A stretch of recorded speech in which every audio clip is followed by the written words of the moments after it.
Personne ne saura si on le fait prudemment. Monsieur Kodjo vivait en France depuis plus de 10 ans, loin de son pays d'origine. Originaire d'Afrique, il avait pris la lourde décision de quitter sa terre natale pour offrir à sa famille une vie meilleure. Sa femme Oumou et leurs 2 enfants, Kader et Elisa, étaient sa plus grande motivation. Kodjo travaillait dur comme ouvrier dans une usine à Paris, se levant à l'aube et rentrant tard le soir, épuisé mais déterminé. Chaque mois, il envoyait une grande partie de son salaire à Oumou pour s'assurer qu'elle et les enfants ne manquent de rien. Son rêve était clair, voir ses enfants réussir là où lui n'avait pas pu et briser le cycle de la pauvreté qui pesait sur leur famille. Kodjo rentrait parfois au pays pendant les congés. Chaque visite devenait une fête, un événement que toute la famille attendait avec impatience. Il rapportait des cadeaux, des vêtements élégants, des jouets modernes pour les enfants et parfois même des appareils électroniques que la famille n'aurait jamais pu s'offrir. Mais plus que les objets, c'était sa présence qui illuminait leur maison. Kader, son fils aîné, était particulièrement proche de lui. Élève brillant et studieux, Kader faisait la fierté de son père. Ses enseignants ne tarissaient pas d'éloges à son sujet, affirmant qu'il était destiné à un avenir prometteur. Un jour, lors d'un appel téléphonique, Kader, âgé de 11 ans, fit une demande à son père. Il voulait un téléphone. « Papa, avec un téléphone, je pourrais te parler tous les jours et faire des recherches pour mes devoirs », déclara-t-il d'une voix pleine d'enthousiasme. Kodjo, touché par l'idée, trouva cela raisonnable. Un téléphone permettrait de garder le contact avec sa famille et d'aider son fils dans ses études. Lors de sa prochaine visite, Kodjo acheta un smartphone dernier cri. Pour compléter le tout, il installa une connexion Wi-Fi dans la maison. Il était convaincu qu'il faisait ce qu'il y avait de mieux pour son fils. Pour le 12e anniversaire de Kader, Kodjo offrit enfin le fameux téléphone. Les yeux de Kader s'illuminèrent de joie lorsqu'il déballa son cadeau. Il ne pouvait croire qu'il tenait entre ses mains un téléphone aussi moderne. Tout le monde dans la famille était ravi. Kodjo passa du temps à montrer à Kader comment utiliser l'appareil de manière responsable. Ensemble, ils naviguèrent sur des sites éducatifs, explorant les ressources qui pourraient aider Kader dans ses études. Kodjo se disait que ce cadeau, bien que coûteux, valait chaque centime. Mais lorsqu'il fut temps pour Kodjo de retourner en France, les choses commencèrent lentement à changer. Au début, Kader utilisait le téléphone principalement pour appeler son père. Ces appels vidéo étaient un moment précieux pour la famille. Mais, quelques semaines après le départ de Kodjo, Kader commença à emmener le téléphone à l'école. Il le montrait fièrement à ses camarades, qui étaient fascinés. Très vite, Kader devint le centre d'attention. Il était le seul élève à posséder un smartphone, ce qui le rendait extrêmement populaire. À chaque récréation, un groupe d'élèves se rassemblait autour de lui pour regarder des vidéos drôles, jouer à des jeux ou explorer des applications. Au début, Oumou ne voyait aucun problème. Pour elle, son fils utilisait le téléphone pour ses études. Elle ignorait que Kader passait de plus en plus de temps à jouer avec ses camarades au lieu de se concentrer sur ses cours. Les enseignants, quant à eux, ne toléraient pas les téléphones en classe, surtout pour les enfants de son âge. Cependant, Kader trouvait toujours un moyen astucieux de le cacher. Les conséquences ne tardèrent pas à se manifester. Les résultats scolaires de Kader, autrefois excellents, commencèrent à chuter. Lui qui était toujours premier de sa classe se retrouva soudain au milieu du classement. Son enseignant, inquiet, tenta de parler à Oumou, mais Kader, redoutant les reproches, trouvait des excuses pour éviter que sa mère ne découvre la vérité. À la maison, il devenait plus distant. Il passait des heures enfermé dans sa chambre, les yeux rivés sur son téléphone. La connexion Wi-Fi installée par Kodjo, censée être un outil éducatif, était devenue une source de distraction. Kader et ses amis explorèrent l'Internet sans aucune supervision. Ils créèrent un compte Facebook en secret, où ils partageaient des photos et des vidéos qu'ils prenaient ensemble. Ces activités clandestines leur procuraient une excitation nouvelle. Cependant, Kader ne réalisait pas que ces escapades numériques le détournaient de ses objectifs. Les jeux et les vidéos devinrent une obsession. Il mentait de plus en plus souvent à sa mère, prétendant qu'il révisait alors qu'il jouait en ligne ou regardait les vidéos. Le comportement de Kader commençait à inquiéter tout le monde. Monsieur Diaby, son enseignant principal, était très préoccupé. Kader, qui était toujours le meilleur élève de la classe, était maintenant très distrait. Il faisait des devoirs incomplets, donnait des mauvaises réponses et semblait ne plus s'intéresser à l'école. Ne comprenant pas ce qui se passait, Monsieur Diaby décida d'aller rendre visite à la famille Kodjo pour en parler avec Oumou, la mère de Kader. Un après-midi, il frappa à leur porte. Oumou, visiblement fatigué, ouvrit et l'accueillit. Après les salutations, il expliqua pourquoi il était venu. « Madame Kodjo, je suis venu parler de Kader. Il a beaucoup changé. Ce garçon si brillant est devenu très distrait. Y a-t-il un problème à la maison? Oumou soupira profondément. Elle-même ne comprenait pas ce qui arrivait à son fils. Mais tout à coup, elle se rappela que tout avait changé après que Kader ait eu un téléphone. Elle expliqua alors tout à Monsieur Diaby. L'enseignant écouta attentivement. Il hocha la tête en comprenant la situation. Madame Kodjo, je pense que ce téléphone est une distraction pour Kader. Peut-être serait-il mieux de lui confisquer le téléphone pour un moment et de surveiller ce qu'il fait. Oumou accepta le conseil de l'enseignant. Elle confisqua le téléphone de Kader et lui interdit d'en parler à son père. Si tu dis à ton père que j'ai pris ton téléphone, je vais le jeter définitivement, lui dit-elle fermement. Désormais, elle utilisait son propre téléphone pour appeler Kodjo et disait que celui de Kader était cassé. Peu à peu, la situation s'améliora.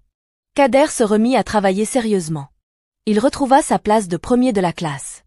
Monsieur Diaby remarqua le changement et félicita Oumou pour ses efforts. Tout semblait rentrer dans l'ordre. Mais en réalité, ce n'était que le début d'un nouveau problème. Un jour, alors qu'Oumou était au marché, Kader cherchait un cahier qu'il avait perdu. En fouillant dans les tiroirs, il trouva son téléphone, soigneusement caché par sa mère. Il resta immobile, hésitant. Devait-il le prendre ou le laisser? Finalement, il céda à la tentation. Il alluma le téléphone et commença à jouer à des jeux vidéo. Mais avant que sa mère ne rentre, il remit le téléphone à sa place. À partir de ce moment, Kader savait où se trouvait son téléphone. Dès lors, chaque jour après l'école, il profitait de l'absence de sa mère pour prendre le téléphone et jouer. Après quelques jours, il décida d'en parler à ses amis. « Venez chez moi après le déjeuner », leur dit-il. « On pourra jouer et regarder des choses sur Internet avant que ma mère ne revienne. » Ses amis étaient très contents de l'idée. Ils se réunirent souvent chez lui. Au début, ils jouaient à des jeux et regardaient des vidéos drôles. Cependant, au fil du temps, leur curiosité les poussa à explorer des contenus en ligne un peu différents. Un jour, deux amis de Kader vinrent chez lui pour passer du temps ensemble, regarder des vidéos ou jouer à des jeux vidéo. Tout semblait normal. Alors qu'ils cherchaient de nouvelles vidéos drôles pour changer de leur routine habituelle, ils tombèrent par hasard sur un site qui proposait des contenus bien éloignés de leurs habitudes. Ce qu'ils y découvrirent les surprit et les mit mal à l'aise. Il s'agissait d'un site contenant des vidéos pour adultes. L'atmosphère changea soudainement et le silence s'installa entre eux. L'un des garçons, mal à l'aise, déclara aussitôt. « C'est bizarre, on devrait quitter ce site. » Mais un autre, curieux et téméraire, répondit. « Ce n'est pas grave, restons un peu pour regarder. » Après un moment d'hésitation, ils décidèrent de rester. Ils regardaient les vidéos, à la fois choqués et intrigués, sans vraiment comprendre pourquoi ils ne pouvaient pas détourner les yeux. Rapidement, les garçons devinrent obsédés par ces vidéos. Chaque midi, ils couraient chez Kader pour les regarder en cachette. Ils convainquirent même quelques filles de les rejoindre. Bientôt, ils ne jouaient plus à des jeux vidéo et ne regardaient plus que ces vidéos. À la maison, Kader faisait semblant de ne rien savoir. Il se comportait bien devant sa mère pour qu'elle ne devine rien. Pendant les week-ends, quand Oumou était là, il évitait de toucher au téléphone et agissait normalement. Mais dès qu'elle partait en semaine, il recommençait. Personne ne savait ce qui se passait. Ni Oumou, ni Monsieur Diaby, ni même Kodjo ne se doutaient du secret de Kader et de ses amis. Un après-midi, alors qu'Oumou était au marché, Kader et ses amis regardaient comme d'habitude les vidéos qu'ils aimaient désormais. Mais cette fois-ci, l'un des garçons eut une idée. « Et si on essayait de faire ce qu'ils font dans les vidéos ?» proposa-t-il. Certains hésitèrent, craignant que leurs parents ne les punissent s'ils le découvraient. « Vous avez peur pour rien. Personne ne saura si on fait attention. » ajouta un autre, convaincant. Finalement, ils décidèrent de passer à l'action. Kader élabora un plan pour que tout se déroule sans que sa mère s'en rende compte. « Je vais déposer Elisa chez maman au marché et je lui dirai que je fais un exercice avec vous. Comme on n'a pas cours ce soir, elle ne doutera de rien. » expliqua-t-il avec confiance. Il accompagna Elisa au marché et la laissa avec Oumou, leur maman. Oumou, occupée avec ses affaires, accepta sans poser de questions. De retour à la maison, Kader était tout sourire, fier que son plan ait fonctionné. Ils commencèrent alors à reproduire les vidéos qu'ils avaient vues, se filmant avec quelques filles. Kader, qui était le propriétaire du téléphone, le confia à un ami pour qu'il filme pendant qu'ils participaient à leur jeu. Ils passèrent ainsi l'après-midi à s'amuser et à faire des bêtises. Le lendemain, ils retournèrent à l'école, pensant encore à ce qu'ils avaient fait la veille. Cette fois, Kader, toujours aussi audacieux, apporta son téléphone en cachette, bien caché dans son sac. Avant que les cours commencent, un de ses amis s'approcha avec un sourire. « Et si on postait les photos qu'on a prises l'autre fois ?» proposa-t-il avec enthousiasme. Mais rapidement, ils rencontrèrent un problème. Il n'y avait pas de Wi-Fi à l'école. Kader, toujours prêt à trouver une solution, dit « Il y a une boutique près d'ici ». Ils se rendirent à une petite boutique près de l'école, achetèrent des données mobiles et retournèrent en classe. Ils s'installèrent dans un coin et commencèrent à sélectionner les photos prises la veille pour les posters sur leur compte favori. Sans le savoir, ils ajoutèrent aussi la vidéo de leurs bêtises dans la sélection. Alors qu'ils étaient sur le point de vérifier si tout était publié correctement, la sonnerie retentit. « On verra plus tard. Cache vite le téléphone. » Kader cacha rapidement l'appareil dans son sac et se prépara pour le cours. 2 heures plus tard, à la sortie des classes, Kader consulta son compte Facebook pour vérifier si les photos étaient bien en ligne. Mais à sa grande surprise, il remarqua que la vidéo avait aussi été publiée. Pris de panique, il la supprima immédiatement. Cependant, c'était trop tard. La vidéo avait déjà été vue et partagée de nombreuses fois. Pendant ce temps, Monsieur Kodjo, comme chaque matin avant de partir au travail, aimait consulter les actualités sur Facebook. Mais cette semaine-là, il était particulièrement occupé et n'avait pas eu le temps de voir ce qui se passait. La vidéo circulait de téléphone en téléphone. Très vite, l'établissement fut alerté. Les responsables furent choqués, car aucun élève de cet âge n'était censé avoir un téléphone. Ils interrogèrent Kader et ses amis, et il s'avéra que le téléphone appartenait bien à Kader. L'enseignant de Kader contacta Oumou pour l'informer de la situation. Oumou était bouleversée. « Ce n'est pas possible, » dit-elle, abasourdie. « Je lui avais pris le téléphone et bien caché. Comment cela a-t-il pu arriver ? » C'était un véritable scandale pour l'établissement. Le promoteur décida de renvoyer Kader, estimant que son comportement nuirait à l'image de l'école. Oumou supplia en vain, mais la décision était irrévocable. Les autres camarades furent sanctionnés et certains parents décidèrent de transférer leurs enfants dans d'autres établissements. Un document de transfert fut rapidement rédigé pour Kader. Oumou, en larmes, accepta finalement cette décision. Elle passa des jours à pleurer, se demandant comment son fils, autrefois si exemplaire, avait pu changer à ce point. Quant à Kader, il refusait de sortir de la maison. Il était rongé par la honte et la peur de ce que les gens diraient de lui. Des semaines passèrent, et Kader ne retournait toujours pas à l'école. Elisa, encore trop petite, restait à la maison avec lui, car elle ne pouvait pas y aller seule. La maison, d'habitude animée, était devenue silencieuse. Oumou vivait dans l'angoisse. Elle avait peur de dire la vérité à Kodjo, son mari. À chaque appel de ce dernier, elle faisait semblant que tout allait bien. Elle riait, posait des questions sur son travail, et disait que les enfants allaient bien. Mais au fond, elle savait que cette situation ne pouvait pas durer éternellement. Tous les matins, Oumou se rendait au marché. Elle y vendait des légumes, du poisson séché, des épices et même quelques vêtements. Ce n'était pas pour l'argent, car Kodjo envoyait assez d'argent pour qu'il ne manque de rien. Mais Oumou ne voulait pas rester à la maison à ne rien faire. Elle espérait que cela l'aiderait à calmer ses pensées, mais la peur et la culpabilité ne la quittaient jamais. Un jour, Kodjo, enfin moins occupé par son travail, décida de passer du temps sur Facebook pour lire les nouvelles de son pays. Alors qu'il défilait son fil d'actualité, une vidéo attira son attention. Une vidéo floutée, avec le titre « Scandale », des enfants filmés dans des comportements inacceptables. Kodjo hésita, mais poussé par la curiosité, il cliqua sur la vidéo. Au début, cela lui semblait banal, mais après quelques secondes, il vit quelque chose qui le pétrifia. C'était son fils, Kader. Kodjo sentit son cœur s'accélérer. Ses mains tremblaient tellement qu'il faillit laisser tomber son téléphone. Il regarda la vidéo une fois. Puis une deuxième. Puis une troisième. Il n'arrivait pas à y croire.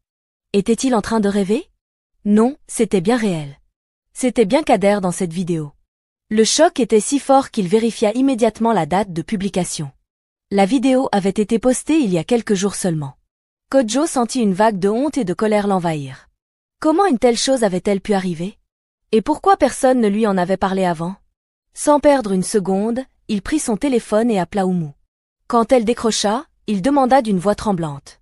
« Oumou, qu'est-ce que c'est que ça ? J'ai vu une vidéo. Une vidéo de Kader. Explique-moi. » Oumou, qui redoutait cet appel depuis des semaines, sentit son cœur s'arrêter. Elle resta silencieuse, mais Kodjo insista. « Parle. Dis-moi ce qui s'est passé. » Finalement, Oumou murmura. « Je vais tout expliquer. » Elle lui raconta que Kader avait utilisé le téléphone qu'il lui avait offert, qu'il avait tourné cette vidéo avec ses amis et qu'il l'avait publiée sans le savoir. Kodjo écoutait, mais chaque mot qu'elle disait le blessait encore plus. Il se sentait trahi, dépassé. Après un silence, Kojo lui demanda d'une voix dure. Et l'école? Qu'est-ce que l'école a dit de tout ça? Oumu, incapable de cacher la vérité plus longtemps, répondit, la voix tremblante. Les enfants? Ils ne vont plus à l'école. Kojo sentit un poids s'abattre sur lui. Il demanda, presque en criant. Depuis quand? Depuis plusieurs semaines, répondit Oumu, en pleurant. Kojo resta silencieux. Il était anéanti.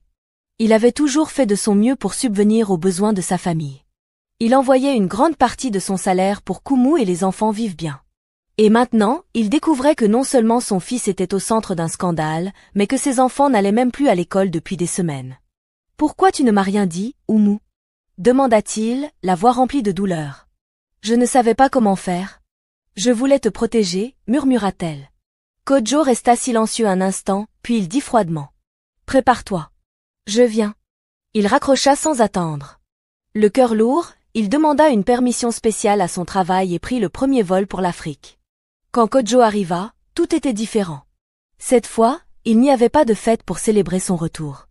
La maison était remplie de tension. Kojo demanda à parler à Oumu. Ils s'assirent pour discuter. Kader ne peut pas rester ici, dit-il fermement. Il ne peut pas continuer dans cet environnement. Je vais l'emmener, avec Elisa, en France. Ils ont besoin de recommencer ailleurs. Oumu, en larmes, hocha la tête. Elle savait que Kojo avait raison. Mais ce qui la tourmentait le plus, c'était ce qu'il allait décider pour elle. Kojo, de son côté, ne savait plus quoi penser.